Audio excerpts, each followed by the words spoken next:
Wuellner, your host, and this is Parenting Beyond Belief, which is a production of the Atheist Community of Austin, an educational nonprofit dedicated to the separation of government and religion and the promotion of positive atheist culture. You will not just be staring at me the whole time, I promise. Just wait a little bit here. We've got some stuff to cover first. Parenting Beyond Belief is a show for folks who are raising free thinkers in a religious world. We discuss parenting, share our experiences, play fun games, and take phone calls from parents who have questions, thoughts, or experiences about parenting in a secular way.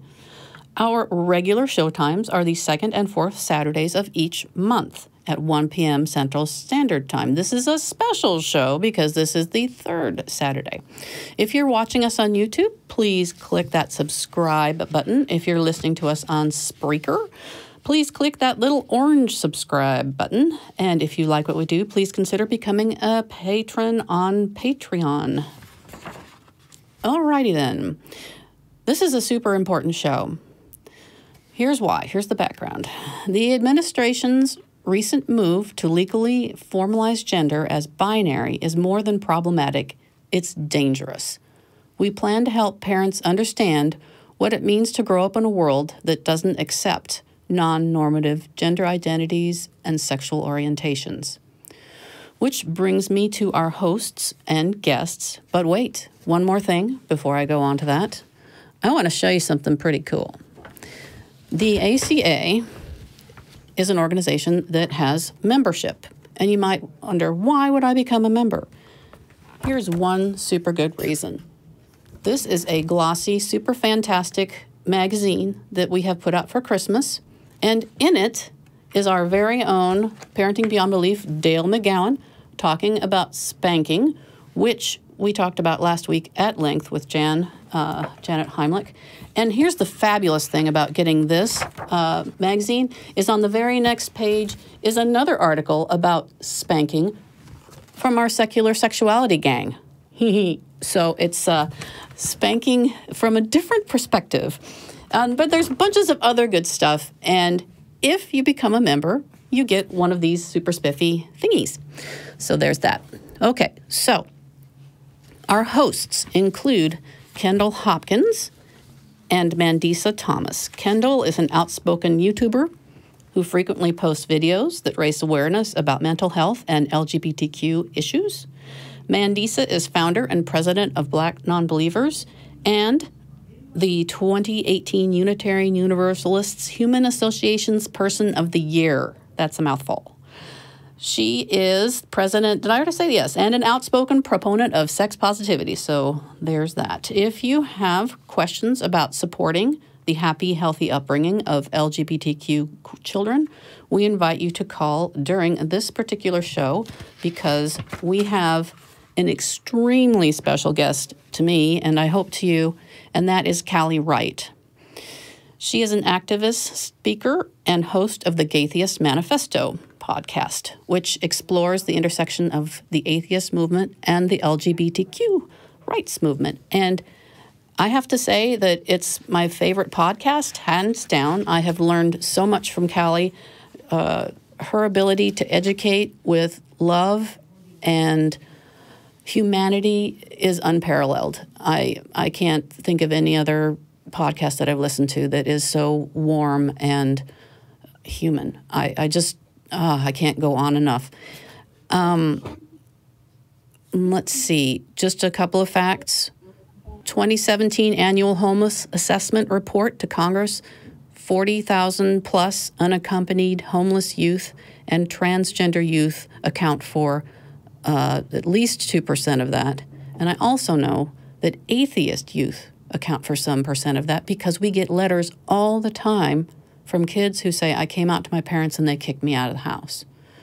So it's being non-normative, it's hard for parents to deal with sometimes. And we want to talk about how you can do better. I've learned a lot from Callie, and I've learned stuff from Kendall and Mandisa too. We're going to talk about this right head on. One more thing, a couple more things actually, about how hard it is to be trans.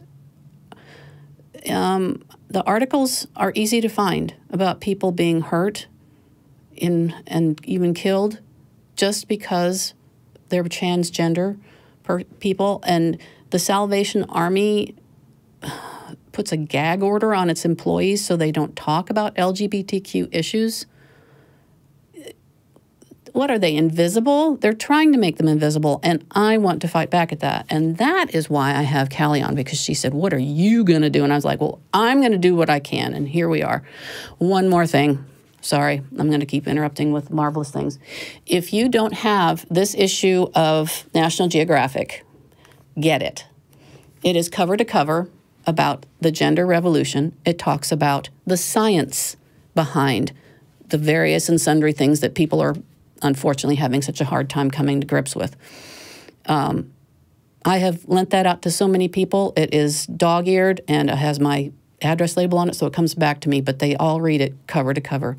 It's an excellent magazine. If you don't understand the issue, that will explain damn near everything about it. Okay, I'm going to shut up and get to the important folks. So, how is everybody doing today? I'm going to go screen right to left and start with Kendall. How are you doing today? I'm doing great, thanks. How are you? I am okay. I am above ground, and that's good. Good. Right. And Callie, how are you doing? I am highly caffeinated at the moment. Maybe that's my problem. Maybe I haven't had enough. Oh my gosh. Mandisa, are you there? Mandisa? Oh, she's still in progress to getting to where she can be. Car problems, I think. Yeah, dealing with car problems. Yep, that's an excused absence in our book. Okay, so where do you want to start, Callie? I'm going to turn it over to you. Well, I mean, I try really hard not to have super strong opinions about certain things in parenting because I'm not a parent, right? And I've seen enough of my friends dealing with parenting to understand that it's difficult on a level that you probably can't understand unless you are a parent. Yep. But like, obviously I've had parents, I'm a person who has parents, and I'm a person who's spoken a lot with people about their relationships with their parents and, what's been helpful and what's been not. And, with certain members of my family, I've been kind of on the receiving end of both of those things. My mom is just the most amazing person in the world. I love her to death. And, any struggles that she had with me being trans were all framed as like, well, this is just something that I have to figure out, and I might just need your help along the way. Whereas I had, my grandma and my aunt who, my grandma made sort of a middling effort and my aunt just outright refused. And then, I deal with support groups. I helped facilitate a few sessions of a trans youth support group. And the group was actually made up of younger kids, so like ages like 6 to 12. And like just talking to those kids, because they're far more self-aware than most people give kids credit for being. And I think that's a universal thing. But I think more so with queer and trans and gender nonconforming youth, because, just generally speaking, we're kind of forced to examine ourselves a little more than the quote unquote average person. Like, I hate using terms like that, but like, I'm sure you get what I mean when I say that. Mm-hmm.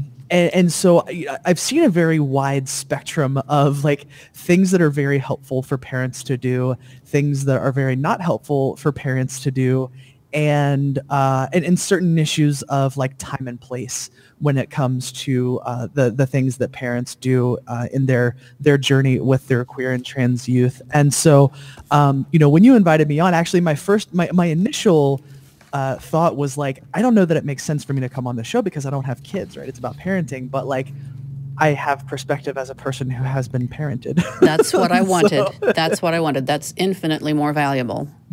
It is. Yeah. Yeah. And so I guess to just sort of start things off, I mean, I believe the statistic is that a youth is 8 times less likely to attempt suicide if they have an accepting family behind them. In my experience, kids are generally pretty resilient as long as they know they have a core group of people who have their backs.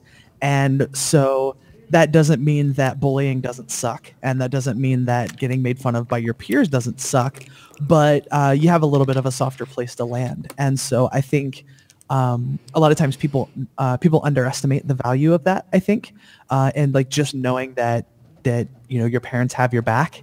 And I also think that a lot of times parents get caught up in like what do I need to know? What do I need to know? What do I need to know? And like obviously depending on the age of your kid, to one level or another, this is a thing your kids had a lot of time to think about. And so like I think a lot of times what gets missed is like, why don't you just ask your kid? Just have the conversation, right? Because if they don't know, they probably know the questions that you can help them find answers to.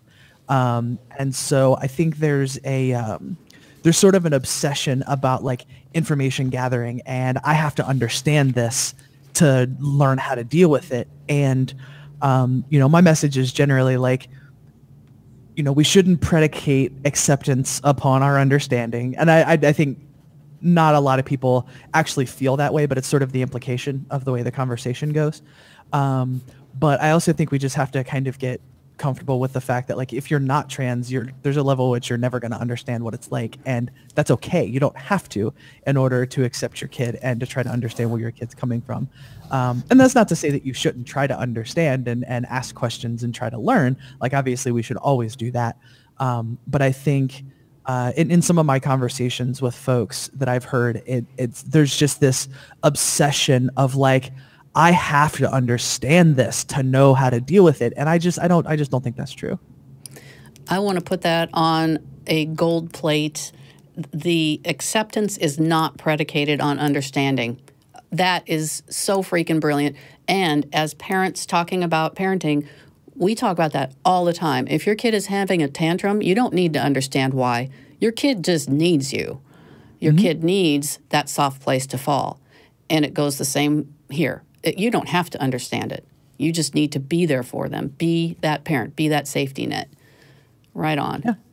Yeah. And that's sort of the other thing that I see a lot of times. And I want to be careful how to frame this because it can come across as saying that like you're not allowed to have your own feelings, especially about your kid being trans, about your kid being queer. That's kind of a different thing because that literally has really nothing to do with you.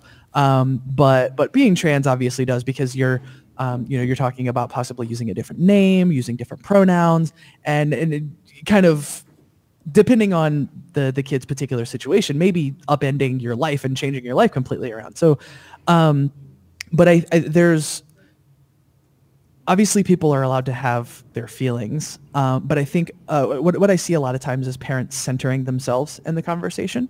And so I've gone to a couple of support group meetings that were centered around parents of queer and trans youth. And the idea is for me to talk as a trans adult to these parents of trans kids and, just like, here's what my experience has been, here's what I've been through. And like at the end of the day, I am a relatively happy, well-adjusted adult and I'm okay. And so it's sort of to reassure these folks that like, yes, your kids can be okay. And I think that's an important conversation to have. But I've also, in some of those meetings, I've seen where parents will bring their kids to the meeting and then spend like 30 or 45 minutes talking about how difficult their trans kid has made their life. Oh God. And so again, time and place, right? Right. You're allowed to have your feelings, whatever struggles you're having, that's okay.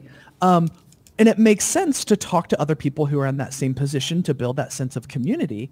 But you don't want to spend an hour in front of your kid talking about how difficult your kids made your life. Never. And that's a thing that I see that could use that could use some changing. Absolutely.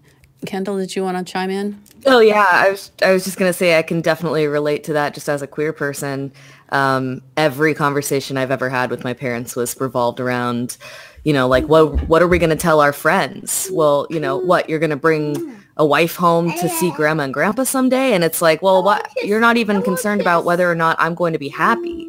Yeah. Yeah, well, again, it's centering yourself. It's, what is this going to do for my reputation? What does this make me look like? Yeah. And, thankfully, my mom was, she was like, well, we'll figure it out. And one of the best things that my mom ever said to me was, I was talking about my more conservative family members. And this was in the very, very initial stages of me coming out.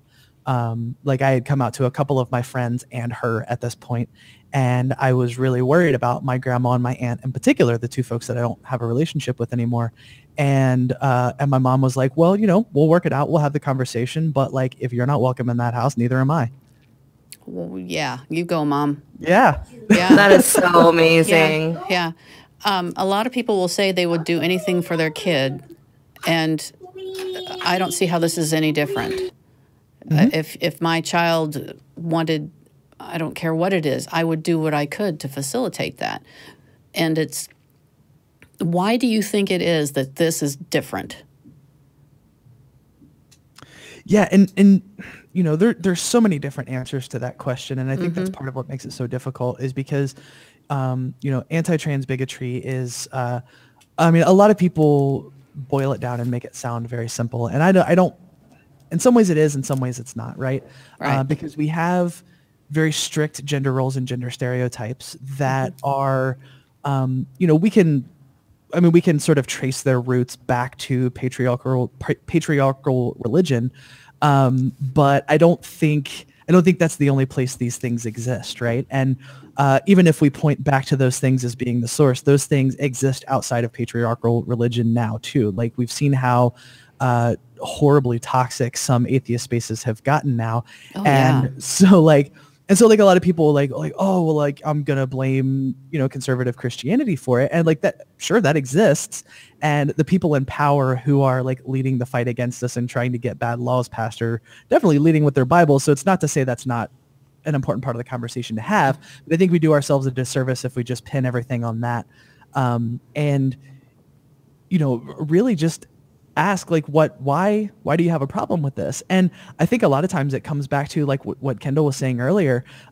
Even if someone doesn't necessarily have a problem with it themselves, they know that other people do, and so it becomes a thing about like oh, how is this going to affect my reputation? What's this going to make me look like? Because I know this isn't okay with other people. It's weird and it's exotic, and that's and just by virtue of it being weird and exotic, that makes it not okay. The whole, I think from what I can tell, and correct me if I'm wrong, all of the worst things come from a place of toxic masculinity. I would agree. The dangerous things. And what the hell? Why do they care so much? Yeah, well, I mean, it just has to do with the idea of, it's a terrible thing to be a woman, right? So like why, and this is horribly reckless framing, but you're going to understand what I'm saying. Why would a man want to be a woman? You know what I mean? Because that's the worst thing you can be. And it's rooted in homophobia too. Like, because people see me as a man being queer. And so like, what worse could you be than gay and a woman? You know what I mean? So, right. And I think that has a lot to do with the attitude. And I think, our society builds people's self-esteem on where they fit into these gender roles, right? Like you're a man's man, you're tough and you're masculine and you like fly American flags and smoke cigarettes and drink beer and like you're manly man, And I am someone who from the outside seems to be someone who like, I don't want any part of that. I'm not, it doesn't fit with me at all. And I think, and this comes dangerously close to claiming that I know what's going on in someone else's head. So like, I can't make this as a blanket assertion that I know this to be true. It's the sense that I get is that people have some innate sense that those things are built on shaky ground. Right, that those are things that society have made up. They don't really have any basis in reality, but they've built their sense of self upon those things. And someone like me is a very visceral representation of the fact that those things are not fixed, and that like if I've built my entire sense of self and my entire sense of pride on being a man, and I look at somebody else that I see as a man who is like, I don't want any part of that, then like that diminishes manhood in some way, and it feels threatening. And then the other side of it, to bring homophobia back into the conversation, is, and this is what ends up getting a lot of trans women murdered, is that a straight guy finds himself attracted to a woman and then finds out she's trans, and then he thinks that makes him gay. And because he's been taught that gay is one of the worst things you could possibly be, rage and violence ensues. Yeah, I think in addition to that, fear is driven by the unknown. And I think that people really just aren't educated about like any of this stuff about sexuality and gender identity and how they don't necessarily, correlate with each other. Like I've been asked before when I told someone I was a lesbian, oh, so do you want to become a man someday? And I'm like, what? Where did you get this? No. So there is such a big misunderstanding going on in our society. Yeah. Oh my God. What? I know. And the whole ideology as persona thing gets people in trouble in a million ways. Can we go? We have a call from a woman whose child is trans, and she wants to talk to us about the experience from the perspective of a parent. Yeah. So let's do that. Lisa, can you hear me? Yes. Lisa, you're on the air with Callie Wright, Kendall Hopkins, and Clare Wuellner. Hi, Lisa. Hello. Hi, Kendall. I wasn't going to call in because I never have, but this subject just hit me right in my heart, and listening to Callie kind of said everything I wanted to say, but it bears repeating. Yes, my son is trans, and just to put it in a nutshell, I think the most important thing for a parent is just to treat your child as your child, not as my child who is trans, because they need to have a place that's home and not to be the weird, quote unquote, weird person out there, different person, because they're not. That's just your child. So for me, I have never been able to grasp why parents make it about themselves. I mean, I do understand when the process was first starting. Of course, that was from birth. But I mean, when I was aware of the process starting, my only concern was, is my child going to be a different person? Am I going to lose my child? That's how I felt at first. So that's the only negative I've ever had in the whole situation. But, once I realized, okay, that's just like my child changed clothes. It's kind of how I look at it. It's the same person. So other than that, it hasn't really affected me at all. I wouldn't let it, and I won't let it. But I think it's just really important to be as normal as you can and don't make every conversation about gender, because they get enough of that. Your kid's going to get enough of that just being out in society.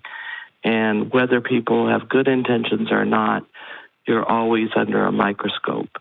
So for me, I want my son to come home and just be my son. I don't want him to have to deal with being, an object of conversation, because he's not. Yeah. So that's my advice to parents is, keep your mouth shut. If you don't understand something, there are groups to go to, there are people to ask, but don't put your kids under a microscope. Just love them and be there for them. And that's just your child. So that would be my advice, just to be a safe place for someone who doesn't have a safe place. I have a question for you. I'm sorry. Great advice. Yeah. I'm saying great advice. Yeah. So, Lisa, parents worry. And then if your child is non-normative in any sense, whether it be autism or transgender or it doesn't matter what it is, you worry more. So can you address that? Yes, there is a worry. I think it's much easier for women or girls becoming male on the outside, just because it's, for some reason, it's more acceptable or easier to make that transition, because the testosterone changes your voice. Automatically you cut your hair. Like, you're not as obviously trans as a lot of men who transition into women. So number one, my child had the advantage, if you could call it that, of at least looking more male then maybe my a child being born male transgendering into being a female, I think would have a lot more problems in society. And we were very fortunate that I live in California, which is a very liberal state, and my son went to college in San Francisco, which to me was a blessing because there are so many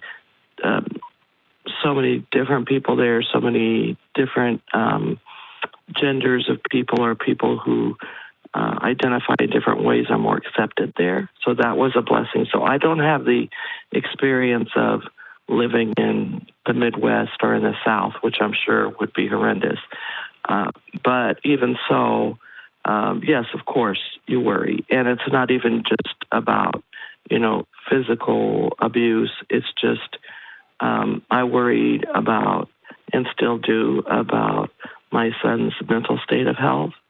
And, for example, for his 18th birthday, we went on his 18th birthday and had his top surgery done. That was my present to him for his 18th birthday. And while we were there, he was so excited. He had already started his hormones and all of that. But when we sat down with the doctor told him, you can never, once you've committed to this, if you want to ever have biological children, you have to donate eggs now, because you probably won't be able to. So that was such a blow that instead of being such a great celebratory day, all the way home, he's in hysterics crying. Oh. Because I'm not rich. We don't have the money. It's not covered by any insurance as far as saving your eggs. And I know we shouldn't care because you can always adopt, and children are children, right? But it was a blow. I mean, people don't understand or empathize with the issues that trans people have to deal with. And it's not always, like I said, of course it's fear of being killed or fear of being beaten up or ostracized, but it's things like that. Or just normal dating situations are way more explosive, way more intense or scary for a trans person. Just being young, I remember, having a crush on somebody and hoping they would like me, or being insecure about, being in a sexual situation, how will they look at me? But put that times 100 when I'm thinking about my child having, to like somebody and just to get them to accept who he is, and then get over the hurdle of the sexual situation and all of that. So I think there's just so much to worry about. And yes, I feel all of that for my child.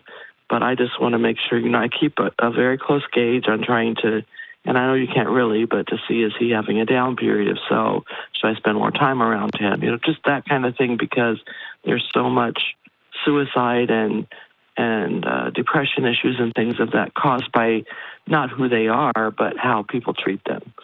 So, yeah, of course I worry.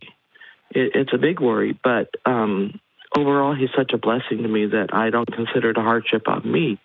It's not about me. But I just think parents should be sensitive of what their child is going through. It's not just the outward appearance. It's a whole lot more. Yeah, and I think it's, it's got to be so hard because I feel like, you want, obviously, you want your kid to know, all of the joy that's possible in life. And so I think the idea of, making things normal is important. But I also think it's really important to understand that, in the grand scheme of things, being trans is not normal. And and I don't mean not normal as in not okay. I mean, not normal as in it's not a common thing to be. And, right. And so that's the constant struggle that I have is there are so many times where I'm like, yes, I just want you to treat me like any other person on the street. But the reality is I have a vastly different life experience than a lot of people do. And that colors very much the way that I navigate society and my friend groups and my job situations and all of that stuff. And so it's why can't we just treat everybody like human beings? And it's if I go to a doctor and my doctor refuses to prescribe me hormones because I'm trans, me saying, well, why don't you just treat me like a human? That's not an argument, right? Like, me being trans is the specific reason that I'm being treated differently.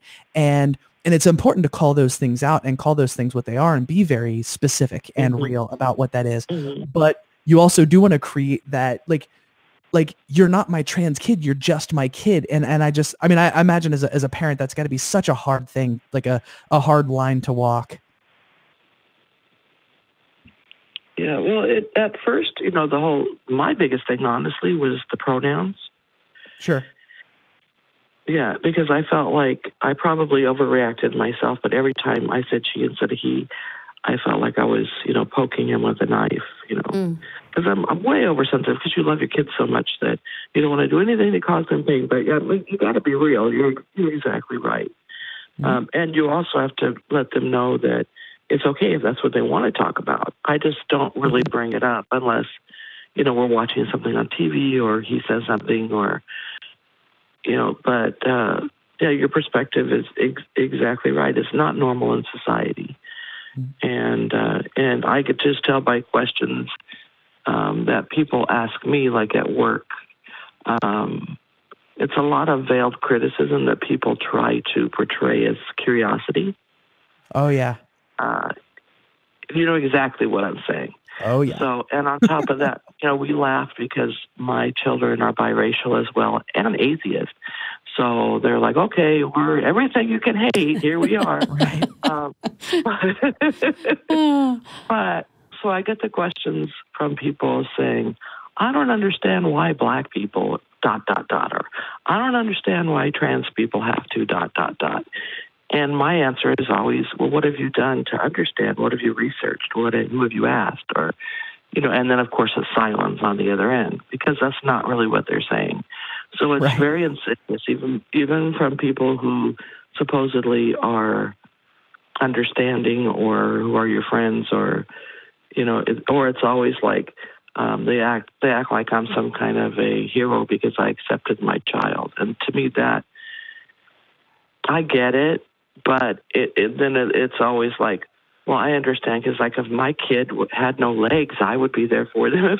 Or if my kid, even if they murdered someone, I would be there for them. And I'm like, geez, my kid's a murderer now.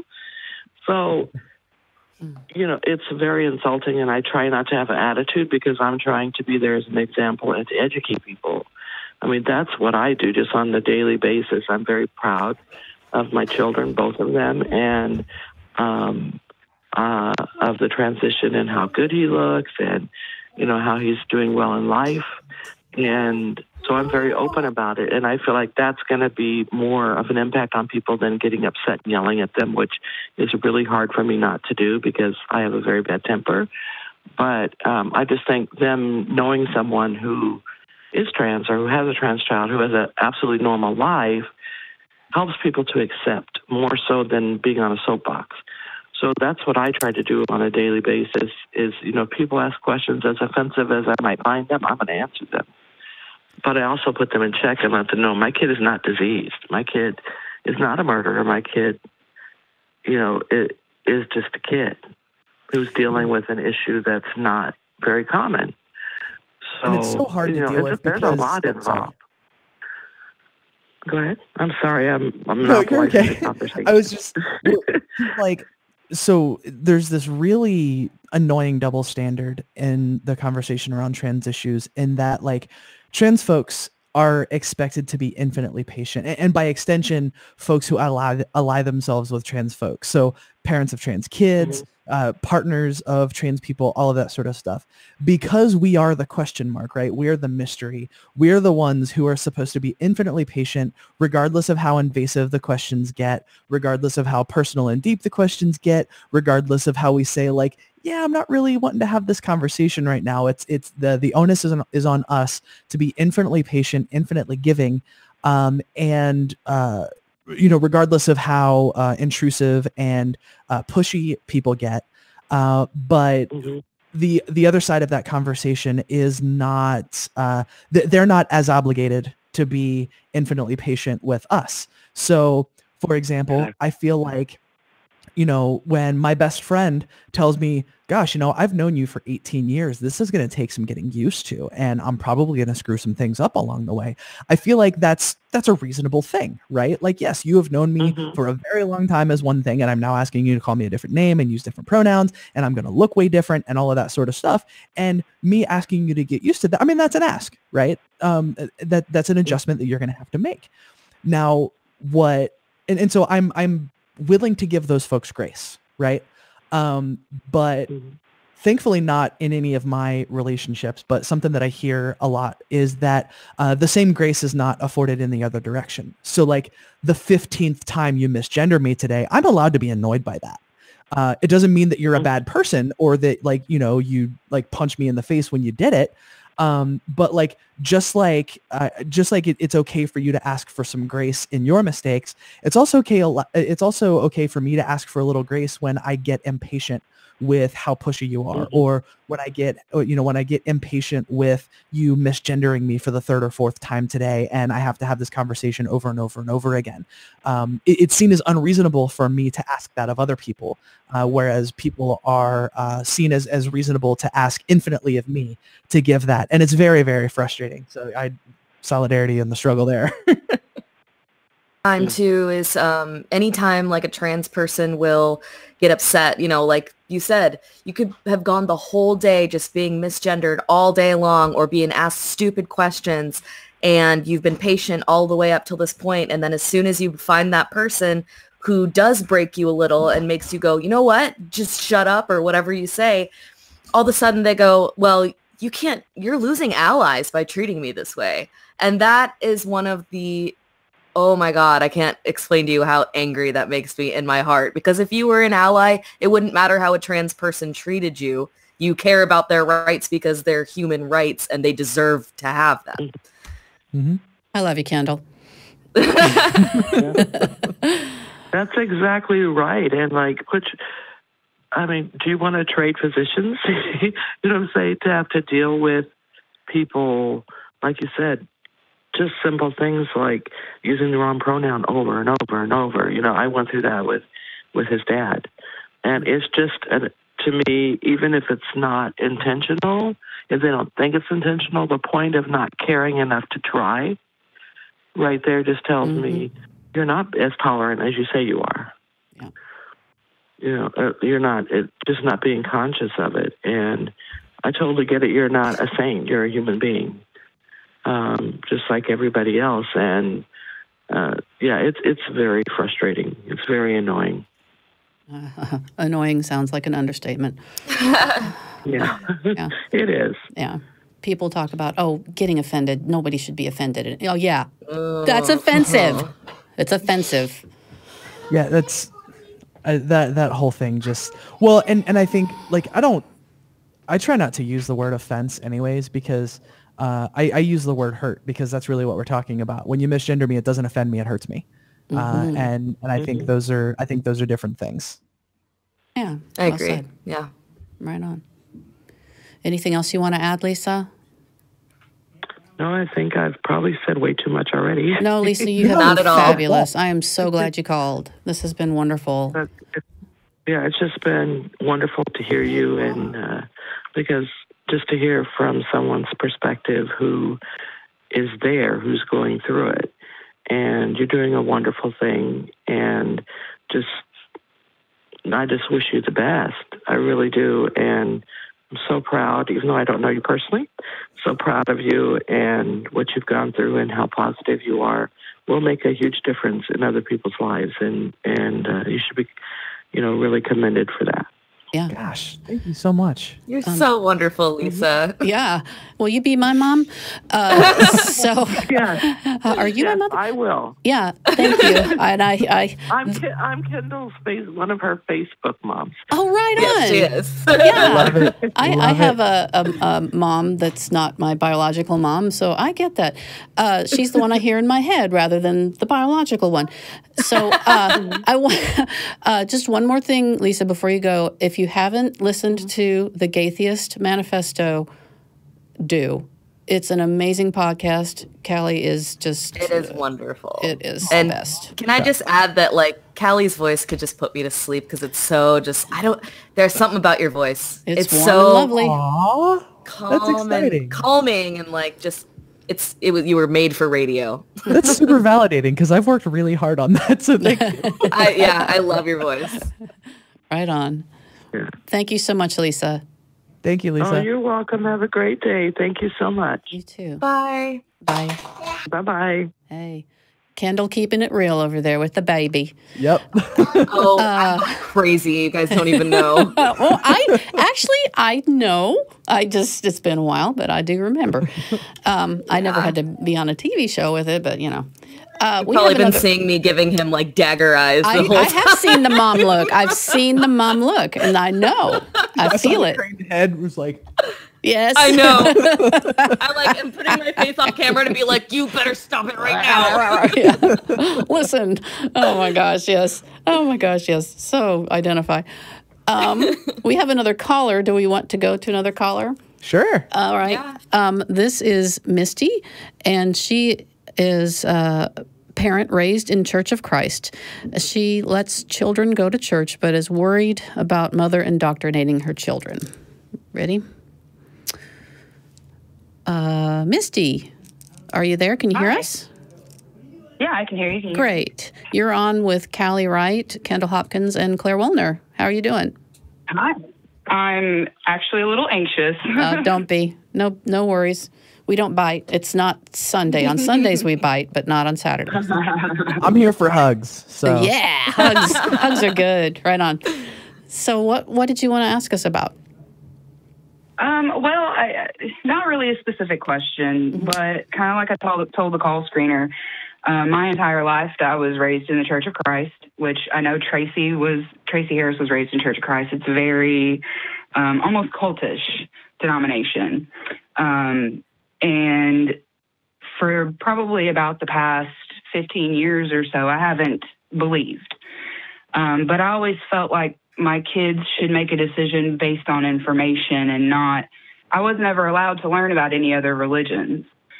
And once I got out into the real world and started discovering the other religions, that's kind of what led me to my disbelief. So I let them go with my mom just so they can get a taste, so they can see that side of it. And then they started coming home saying things like, God made me, my parents didn't, and things like that. So we would have conversations with them as to why that doesn't follow logically. I am also now in a same-sex relationship, which when they would hear conversations from other people, primarily from my mom's church, they would come home in tears saying that we were going to go to hell because their mom was gay. Since then, I'm going to have to channel Dale McGowan here. I was going to do the same thing. Go for it. Yes, let's try to channel Dale. All right. well since so when then, sorry? I've always told them it was their choice. They've started not going with my mom. They decided they didn't want to. And my youngest, who just turned 6, is now saying, well, I don't believe in Jesus. I don't believe in God, which to me, I'm like, okay, awesome. But at the same time, I'm like, I want her to come to that decision on her own, not because that's just what mom believes. Right. You know what I mean? Yeah. Yeah. Have you read any of Dale McGowan's books or watched our show before? It's on my list. Yeah, it will help you immensely. He has some ground rules when it comes to parents taking children to church, and one of them is that hell is absolutely off the table in all of its forms. Yeah. You can talk about your religion all you want, but anything that has to do with the stick cannot be talked about. And also, he says that people believe different things. And my mother believes X. I don't believe that. And they'll say, well, what do you believe, Mom? And then it goes on from there. And they can change their mind a million times. Dale says this often. Dale, I feel you now. You're coming through. They are allowed to make their own minds up, and they can change their minds as many times as they want to, and they need to be told that. And I think you're wise to expose them to various religions and let them do that. But your opinion is not off limits. Your opinion should be thrown in there. So do tell them that, I don't believe any of that stuff. But if you want to have questions answered about that, then talk to your mother, my mother. Kendall, did you want to add anything to that?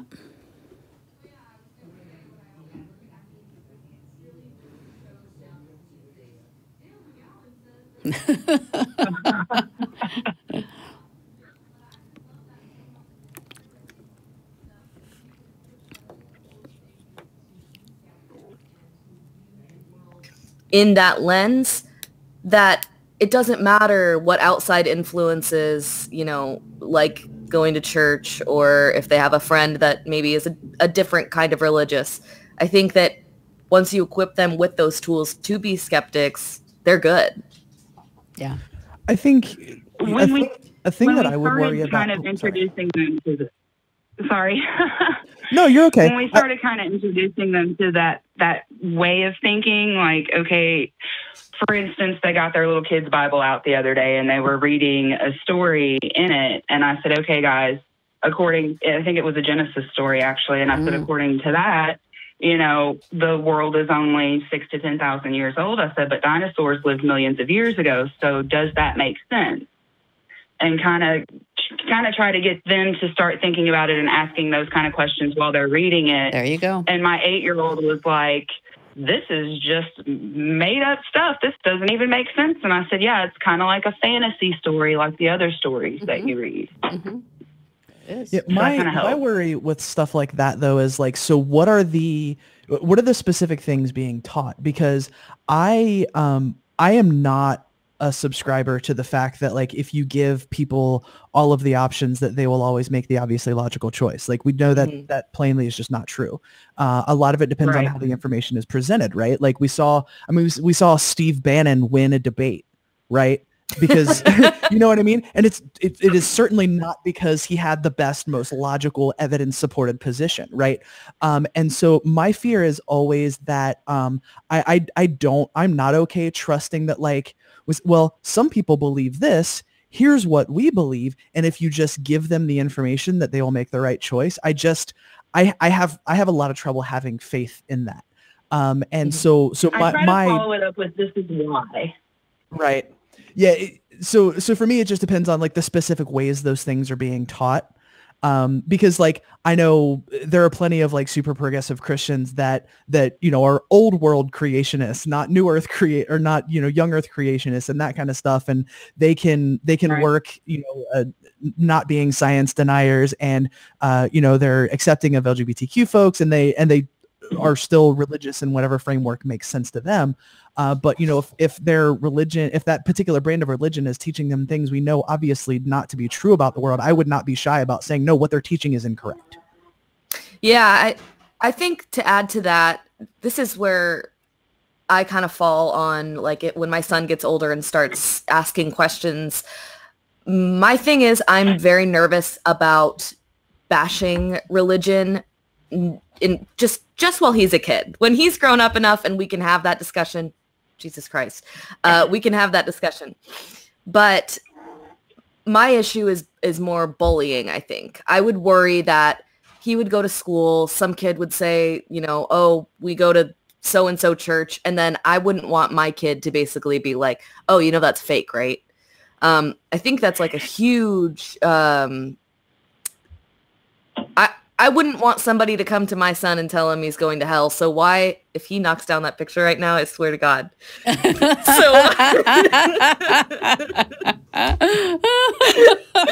Oh my God. Okay. So why would I basically set him up to do that during that conversation? Like, I want him to have respect for religion until he's old enough to understand why we don't respect it, if that makes sense. Right. Well, and my oldest daughter has encountered issues at school. Kids will be talking about God or church or whatever, and she'll say, well, I don't believe that. She's not ugly. She's not ugly in any way when she's talking to others. She's pretty well-mannered. But she'll say, I just don't believe that. And actually, we had an incident with her teacher last year. She was on the playground, and something surprised her, startled her, and she said, "Oh my God," kind of as a like I'm you do. startled reaction. She had to spend her lunch hour in the room with the teacher by herself because they were not allowed to say, "Oh my God," because it was taking the Lord's name. Oh my God. Oh my God. Yeah, same reaction. Yeah. Well, and I feel like, I mean, obviously that is like way, very, very extreme. And I don't necessarily think that all children, if you are openly critical of religion, will be nasty about it. But also kids are nasty sometimes. And so it's like to get, let's not, for me in my house, I'm like, let's not give them reasons to be unkind to other people, if that kind of makes sense. Yeah. Yeah. And I try to make sure that they understand there are people that believe different things and that that's their choice. But I try to get them to understand you want to believe things that are true. Yeah. And you want to be able to show that that's true. And if you can't, then that's not something worth believing until you know it's true or you can prove it's true. One of the ways you can play it. That's kind of a little kid version, but Yeah. One of the ways you can play it safe, depending on where you live, like in my area with my children's schools, they can say what they believe or don't believe, and nobody cares. But there are certainly places where that doesn't work, and you can say, or the child can say, "I'm still making up my mind." And that tends to let people down easy enough that they leave you alone, or maybe they try to tell you about their religion, which is fine. It's better than being bullied for being an atheist. And the whole being it's punished. To say I'm not religious than it is to use the A word. yeah, or just say I'm still making up my mind, and then it kind of it's a conversation stopper in a way. The whole "oh my God" and getting punished for it, for me, I would be in the principal's office and saying, "I want you to show me where in the rules it says that my child cannot say God." And if there is no place, then there are going to be things that happen.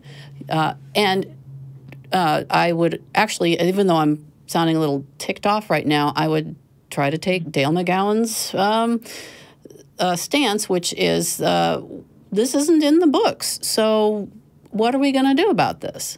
And kind of put it on them because they've made a huge mistake. They will know it, and that puts them in a position that's dangerous for school systems. They don't want to have any trouble from the legal standpoint.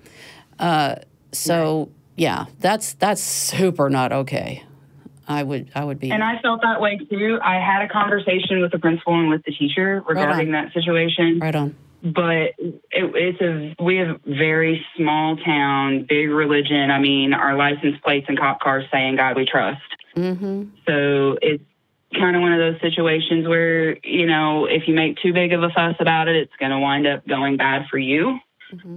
And it's hard for your kid because once your kid has been separated for saying that, regardless of what conversations you have with the administration, the damage is done in your kid's head. They already know that like they're different and they're excluded, and then it's not okay for them to say things like that. Exactly. And then they're scared to say what they actually think because of what other people might do or say. Yeah, well. I did have one other, I guess, quick question. Sure. Do you guys have any type of advice of how to talk to my mom about these type of things? I understand where she's coming from, that she really is afraid for our eternal souls, and she feels like I'm leading her grandchildren to hell. But I've tried having conversations with her. I've tried all kinds of different ways to approach it, including, these are my kids and I'm going to let them choose. But how do I get her to relax and realize that I'm not trying to lead them to eternal torment? You know what I mean? Like, relax her mind a little bit about it and let her be okay with them making a choice that's not what she would make. I've been in I want her to be a part of. Yeah, go ahead, Kendall.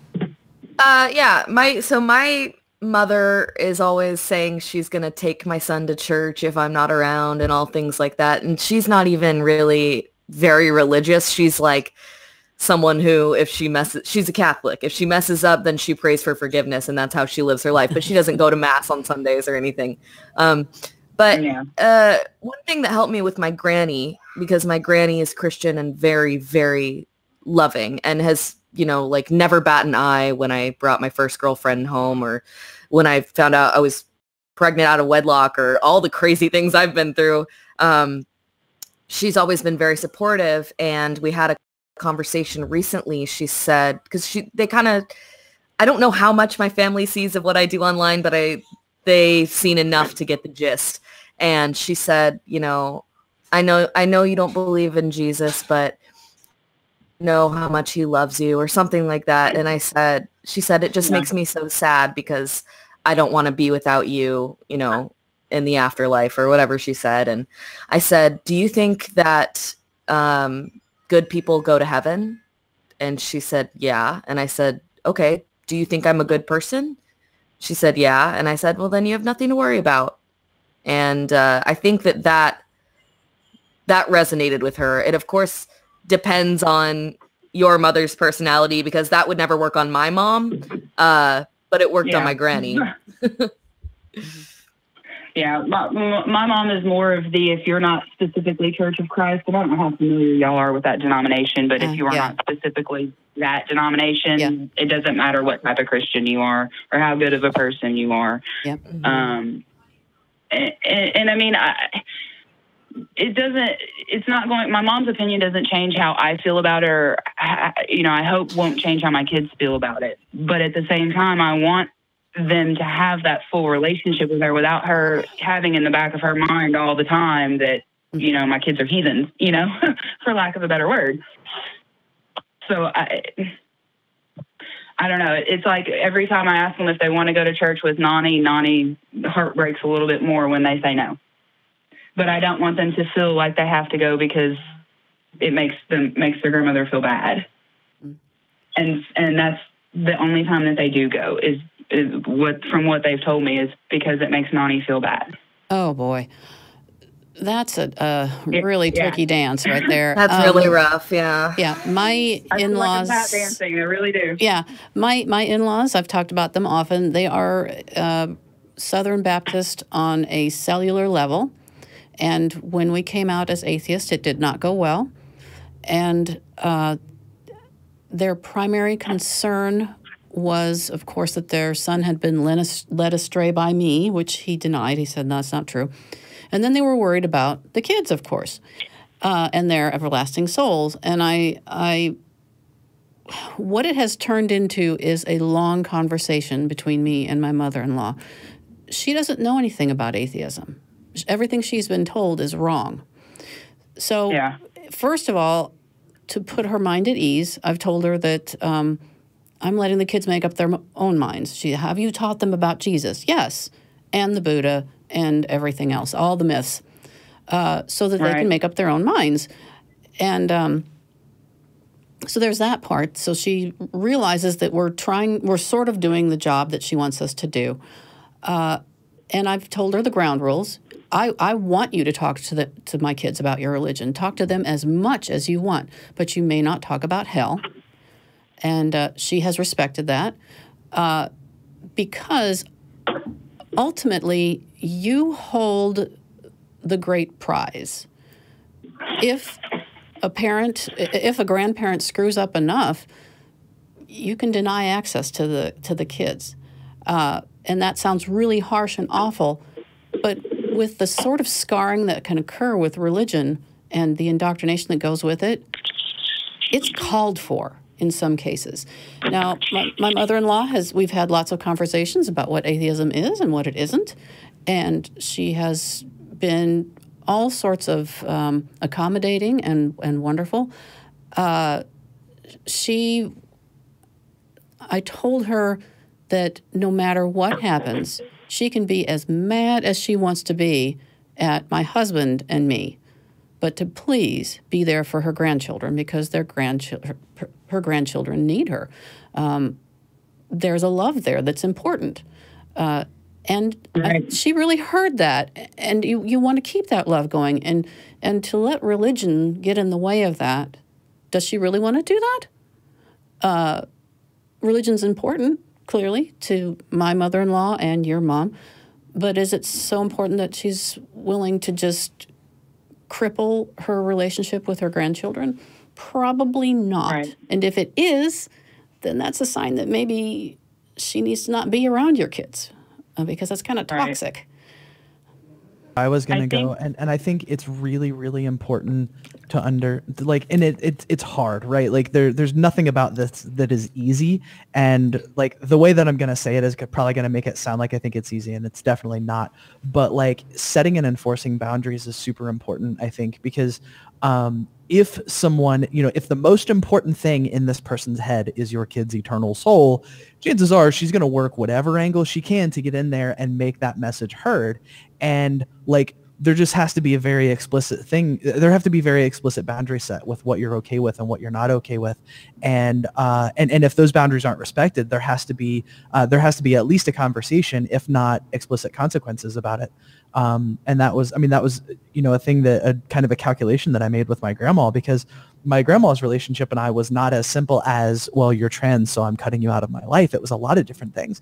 And it just sort of came down to like, I have a podcast where I talk about queer and trans stuff, and I talk about atheist stuff, and I do public speaking, and I'm involved with nonprofits and all of this sort of stuff. I'm gay married. Like, everything cool happening in my life that I want to talk about is something you hate. So what does that leave us? We're going to talk about the weather? That's not a relationship.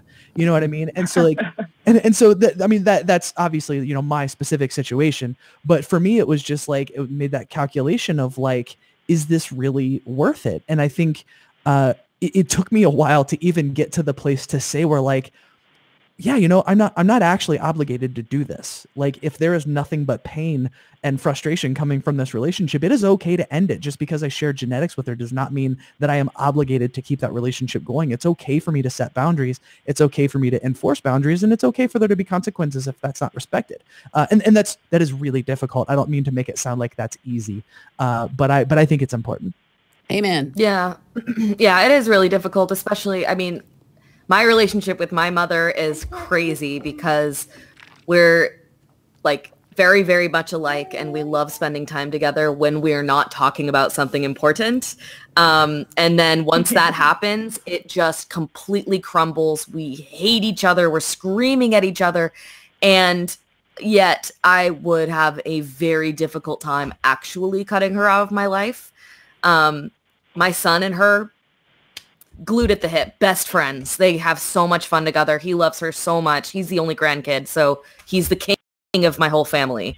And I definitely have to have those conversations with her often where I say, I don't want to cut you out, but if you keep doing this, or if you do this, I will do that, because my son's well-being is more important to me than my relationship with you. And I'm sorry, that's harsh, but that's the truth. I care more about him coming out okay than I do about salvaging a toxic relationship, essentially. And that's not to say, oh, well, our advice is break up with your mom. But it's, you do have to kind of evaluate what's important, what the potential damage could be, Callie, don't laugh at me. Oh, I thought that was adorable. I'm sorry. It's awesome. It's awesome. Yeah, boundaries, and then sticking to them. Because I learned a long time ago from a friend when I was bemoaning the fact that my biological mother was, at that point, making my life a living hell. And she said, your loyalty is now to your husband and your family that you have there. She's no longer in charge. I was like, oh. And it took somebody saying it to me to really go, okay, that's the end. Because it's one of those things that you sometimes don't really think about. It's mom. She's going to be mom forever and ever. And she doesn't need to be. She really doesn't. Right. So I think when they came home saying that they had basically overheard a conversation that my mom was having with a fellow church member about my partner and I. Boy. And like I said, my girls came home crying about it, and I went to my mom and I was like, this is not okay. You can have your feelings about it, but it's not okay to have these conversations in front of my kids where they can hear you, to have them thinking that, and I think since then she's making a conscious effort. Good. But at the same time, like you were saying earlier, every once in a while there'll be something and she'll have to have that little comment in there to make sure everybody knows she doesn't agree, or that, she thinks this is the right way because of whatever religious position. Sometimes. And I guess if that's how I can deal with that, but, it does lead to conversations with the girls.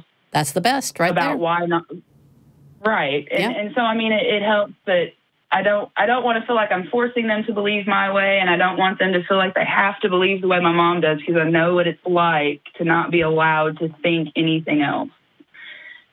Right. So I want them to be able to think for themselves, but I want my mom to also feel like she's still a part of their life. And I've told her, religion is just one part of a person. That's not everything you are. Share the rest of it. Right on. Yeah. I like that.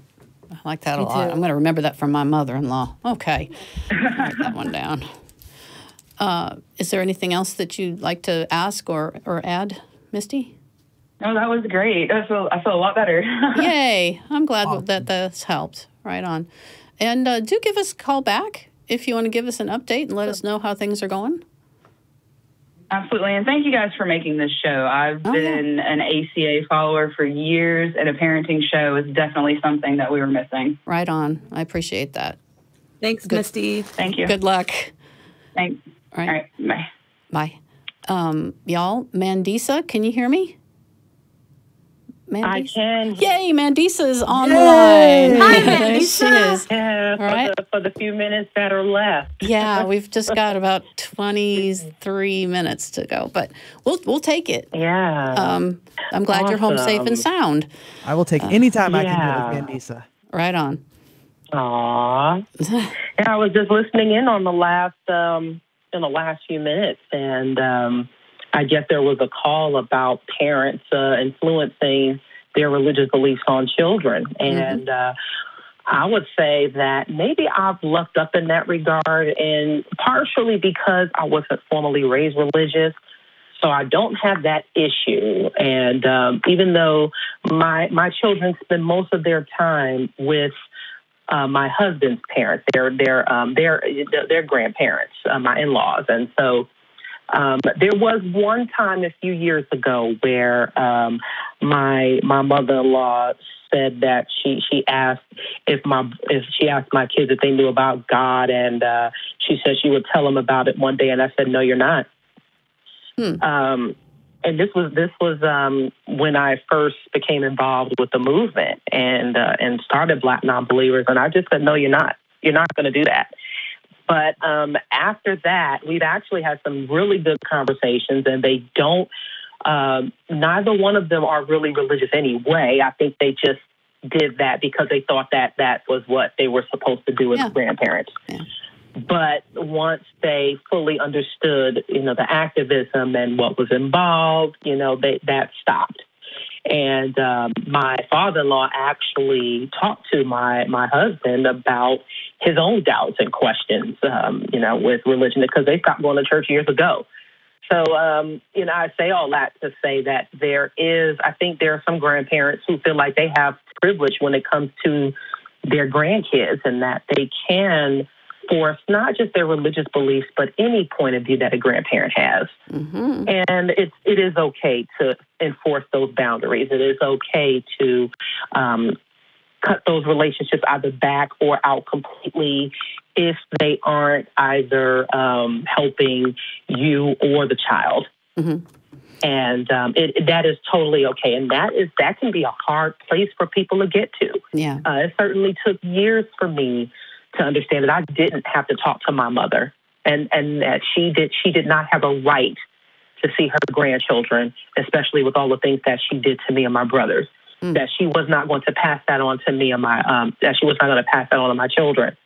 And sometimes it's hard. It can be very, very difficult, and especially depending on the situation. And if if there is a certain level of, of dependence or help that the grandparents provide. So Right. I say that I completely agree with establishing those boundaries and cutting it off if necessary, and putting our feet down, because it can be absolutely necessary, especially if the influences are very, very strong and they're trying to push it. Yeah, I think there's a fear a lot of times that people have because especially like if you grow up in an oppressively religious household where it's constantly being forced on you and you feel like you don't have a choice, like you don't want to become the atheist version of that for your kids, right?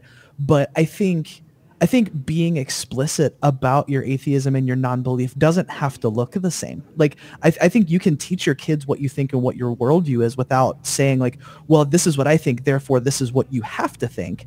I think I don't see anything wrong with saying, well, here's my view of the world. Some people don't agree, but here's my thought process and here's how I got there. And, I think there's a fear of doing that because you don't want to feel like you're pushing your own beliefs on your kid. And that's reasonable. Like you obviously don't want to become that person, but I don't think you have to become that person to actually teach your kids like proactively what you actually think about the world, instead of just like, well, some people believe in Jesus, some people believe in Allah, some people believe it, I don't think you have to present it as like, here are all of these equally viable and reasonable options, and here's all the information associated and you make a decision. I don't think there's anything wrong with presenting what you actually think, as long as you're not saying you have to think this and there are consequences if you don't.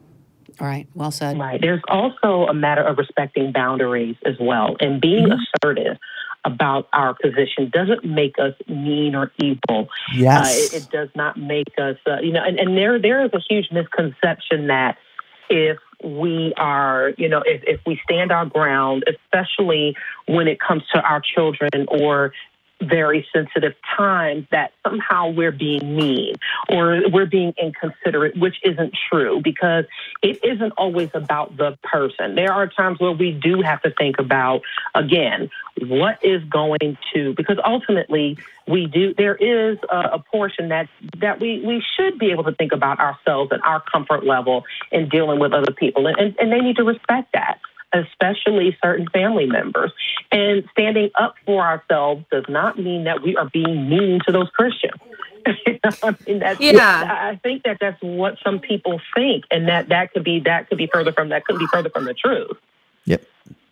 It's also, they already, if we're talking like about extended families, big families, they already want to not like us, because as soon as they know that they've got an atheist family member, it's like, oh my God, so they are just super narcissistic and rude, and they already have an image of what they think that we should be like built up. And so from then, anything that we do to stand up for ourselves is going to be perceived as, oh my gosh, well, she's just so hateful or bitter or mad at God or whatever it is. It's always, we can't do anything right. My family members, recent one where I went to Thanksgiving for maybe 30 minutes because I was like, I'm done. I'm not giving these people my added time when they don't even respect me, was, oh, she's a cult member. They think that because I'm very heavily involved, obviously, with the ACA and with, atheism and activism, that I'm following a cult. Mm-hmm. So it's like, where did you even get that from? But that is what it is. They're going to always twist what you're doing into something crazy, when it's the funny thing is that being an atheist is more like a neutral than it is a negative, if that makes sense. Yeah, and that's what I mean when I have those conversations with my mother-in-law. They've been fed a lot of misinformation, and putting those things to bed has helped her really cope with our choice, and I recommend it. Just little conversations. It doesn't have to be a big sit down and come to Jesus, so to speak. Say, we're atheists, right? And just so you know, that doesn't mean we worship the devil. Just start there.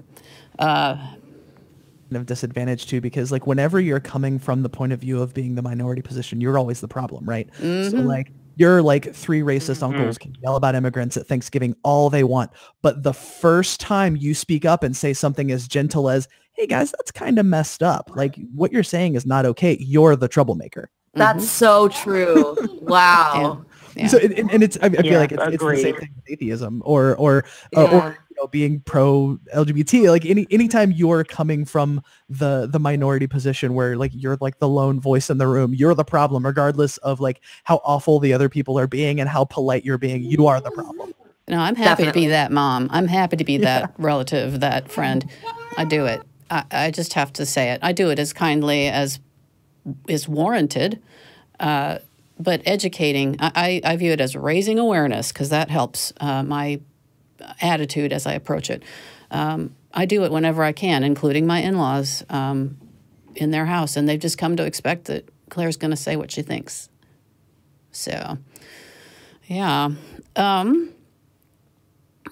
I had some questions for you, Callie, specifically about one of your most recent podcasts, and it was the one on, because it bears on parenting, the sudden onset gender dysphoria thing. And I want to ask about it especially because I'm so excited. I have a parent friend who has actually said things that are kind of like that because her child has identified with a non-normative group, and she's like, they're all that. And I'm like, okay, confirmation bias. And the person who was on your show, I'm sorry, I forget his name. Zinnia Jones, her name. Her name, I am so sorry. Zinnia Jones was just as passionate about science as I am. You had better do the science right. Oh my God, Zinnia is amazing. Like, I love her so much. Yeah, I loved what she had to say. It was spot on. The people you sample matter. Asking the parents, that's, why don't I ask the person walking down the street what their opinion is on it? They don't know anything. They're not experiencing it. And the obvious, I'm going to just talk all over. I should be quiet and listen to Callie. What do you have to say? Well, so for folks who aren't familiar with the term, rapid onset dysphoria is this phrase that came out of these very specifically anti-trans websites a few years ago, and it describes this phenomenon where mostly kids who were assigned female at birth are suddenly, in air quotes, expressing a transgender identity. So either expressing themselves as non-binary or expressing themselves as trans men. And right around puberty, this seems to come completely out of nowhere. And these kids are asking for hormones and I guess, sometimes surgeries. And there's this group of parents that are like, well, the internet must be to blame. Or, they've been using social media a lot more lately. And it's like causation versus correlation. It's like one of the most classic examples. Cornerstone. So they've started hanging out with a group of friends who are trans, and all of a sudden they're trans. It's contagious. That's exactly it, right? It's God. Friggin' frog's gay. Yeah, the stupid hurts. Oh my gosh. The line that I used in the podcast, and I think it's a very accurate representation, is it's literally the satanic panic for gender. Right. Like, yeah. It's fear-mongering. Reefer madness. Yeah.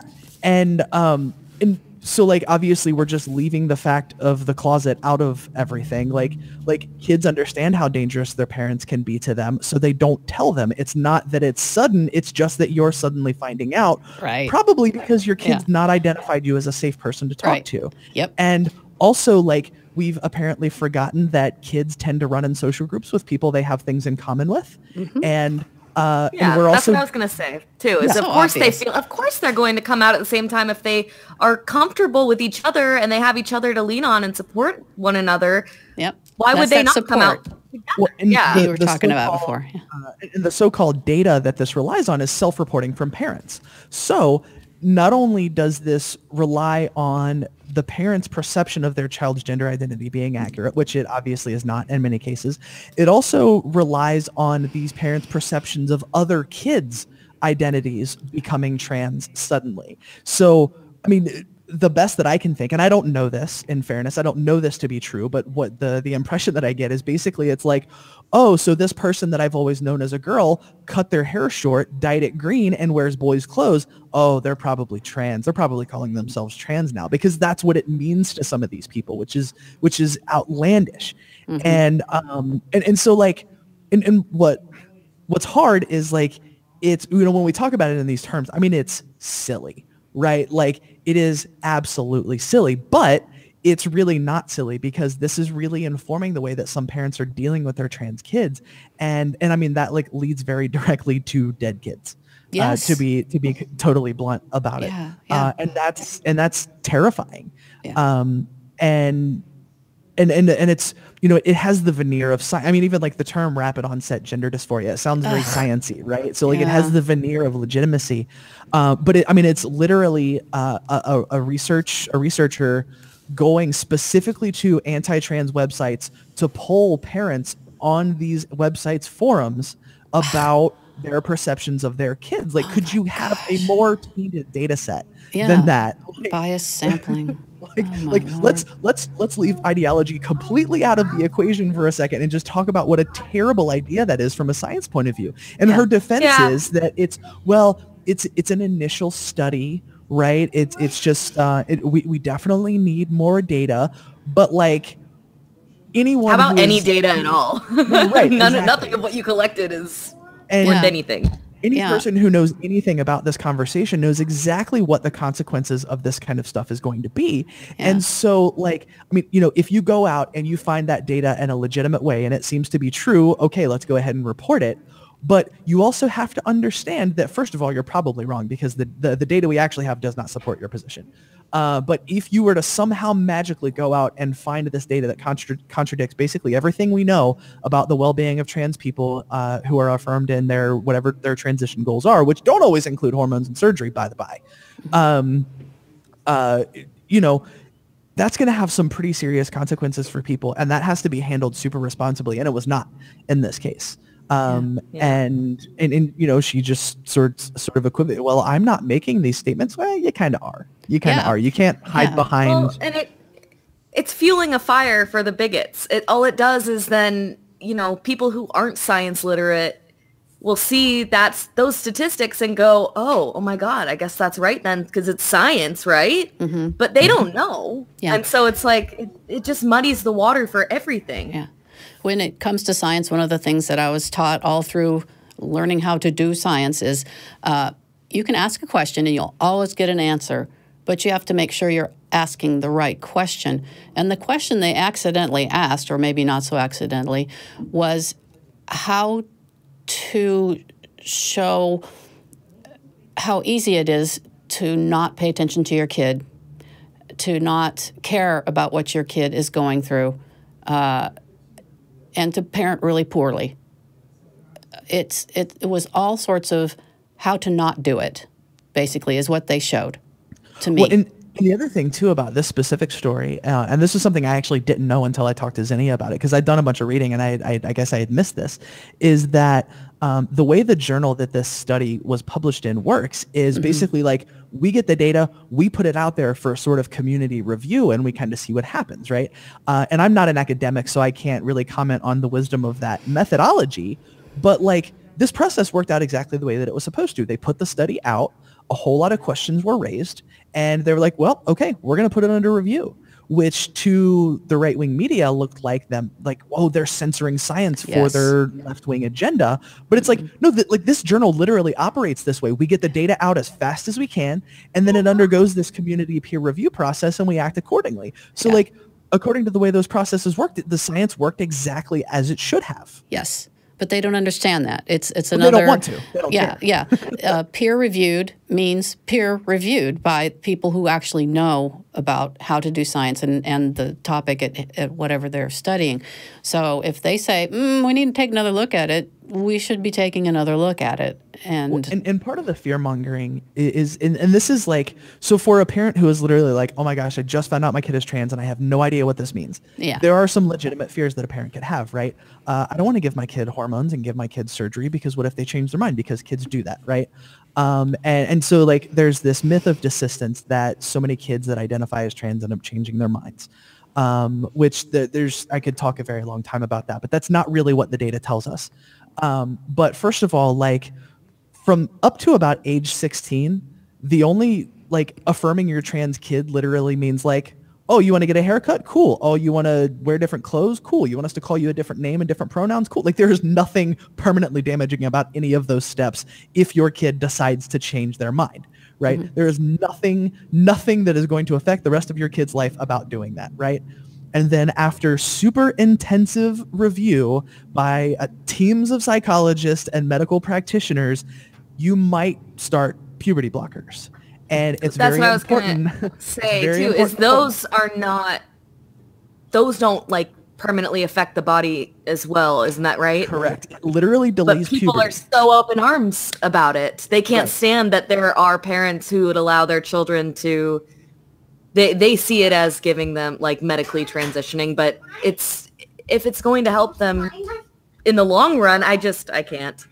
Yeah, well, and in the rare case where this kid changes their mind and says, "Oh, actually, you know what? I just want to keep going the direction that I was going." You go off puberty blockers. You may be a little bit behind the rest of your peers, but you develop just as you would have otherwise, just on a little bit of a delay. And then eventually 16, 17, 18, then they can start cross-sex hormone therapy. So. Testosterone for assigned female at birth folks and estrogen for assigned male at birth folks, or whatever hormone combination works, and then eventually at 18 or whatever surgery. But like none of this happens without intensive review by medical professionals, right? So this is not just something like, oh, my kid decides they want to have different genitals, let's get them surgery. Like people act like that's what happens, right? That is not what happens. That's not what happens for adults. It's not what happens for adults. Right. Like adults have to go through a monumental gatekeeping process to get it, let alone kids. Yeah. I hear the argument all the time too, like, oh, this person lets their son dress up in, girls' clothes, and how does he even know what he wants at that age? Why would they enable him when he doesn't even know what he wants? It's like, are you kidding me? Clearly he knows what he wants. Yeah. It doesn't matter, and he's happy and he's comfortable. You figure it out by trying it out. And you see, like that, it absolutely blows my mind that people freak out so much about that. Like, like let your kid, like, first of all, why do clothes have to have a gender? Like in our society, they do. It's silly. Like, so we can talk about that. But like, if your son wants to wear a dress, like, first of all, he can still wear a dress and be your son and be a boy, and there's nothing wrong with that. But like, if there's more to the story, okay, I'm still working on finding the problem. Right. We have about 2 minutes before we need to wind things up. Because this is a parenting show, I would like for anybody who wants to say one more thing about what we can do as parents to help any kiddo, not just ours, be happier and healthier if they have any non-conforming thing. I don't care what it is. Just love them. I just don't. It's crazy to me that this is even a conversation that needs to be had, because I think it was like Lisa said, my kid could probably commit murder and I would still be like, oh, it's fine, he didn't mean it. Or I just have such an overwhelming unconditional love for my son that I can't imagine not having that, Okay, explain it to us like you're explaining it to my biological mother. Yeah. God. Yeah, right. I don't know. Go there. Yeah. The person who lacks empathy. Try that. Yeah. So you need some pointers. Start with don't say anything stupid. Definitely. I mean, and believe your kids, I think, too. Like, believe them when they say that they feel a certain way. And, something that we do in my house is he's just learning pronouns for, like, the cats and my friends and stuff. And so I reinforce pronouns when I know somebody's pronouns. But when it comes to him, if he'll say, like, am I he or she? And I'll tell him, you could be at either one. It doesn't matter. What do you think? And he'll say every time it's he. And so I'm like, okay. But if tomorrow he decided he wanted me to refer to him as she, I would. And then if the day after that he wanted to go back to he, I would. What's the issue? You know, I don't get it. Yeah, well, and for people who don't want to do that, I think you lay out a very stark dichotomy. Like, if your kid tells you they're gay, you have two options. You can accept your kid and maintain your relationship. You can not accept your kid and have an antagonistic relationship at best, or end up with no relationship with your kid. Those are your choices. Definitely, yeah. Figure yourself out. Yeah, and I think that for me, like, I had to come out to my parents, I don't know, maybe 3 or 4 times in my whole adolescence, because each time they'd say, no, you're not, and then sweep it under the rug. And then I would come out again, no, you're not, sweep it under the rug. And we wouldn't talk about it. It was just this thing where they were like, yeah, whatever. Yeah, whatever.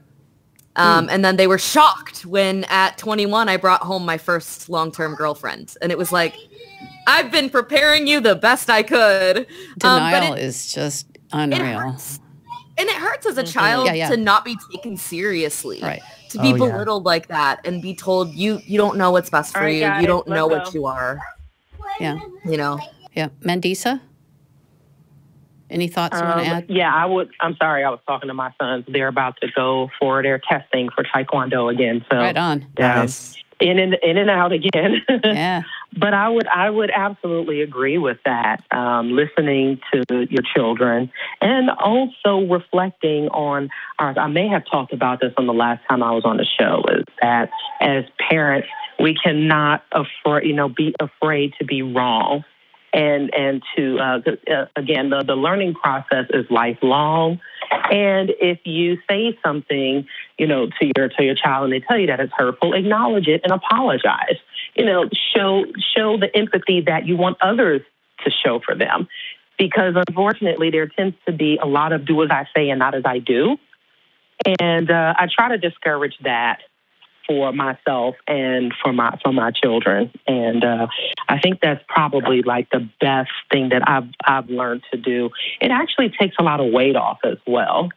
That I found is that it makes the process not necessarily easier, but it definitely allows the child to continue to develop their process and process their emotions and such. So I found that that's been very helpful. Right on. So we need to read the final chapter of the Noah's Ark book. Before I do that, I want to say one more time, acceptance is not predicated on understanding. Oh, yeah. I love that. Oh, my gosh. Kendall, wonderful. Thank you so much for a great show. Callie, I've told you before. And I'm so sorry for everything that happened behind me. Please don't. Please don't be sorry. It's keeping it real. I mean, we've all been there, As I do. Yeah, like you do, right? And Callie, thank you beyond thank you. I've already told you a couple times what I think of your work and how marvelous I think it is and the impact it's had on my life. Thank you for being on the show so very much, and I hope we can have you back again. For sure. Yeah, Thank it you was so much great to have you, Callie. Right on. And Mandisa, it was short but sweet. Yeah, sorry. That's okay. That's life. All righty, so I want to thank some Patreon folks. Jonathan and Eric are at the butterfly level, and Janet Reyes and Maestro 256 are at the caterpillar level. And I want to thank Philip Gunther for doing the marvelous graphic that you see behind me. It makes me happy every time it goes across the screen. I want to thank everybody on the other side. Let me get my hand on the other. There they are, those guys over there, making everything happen. I love them all so much. We hope that this show has made parenting a little easier for you. We know it's tough. And if you have any questions, call us in the future. For now, I think you need to go hug your kid. Bye.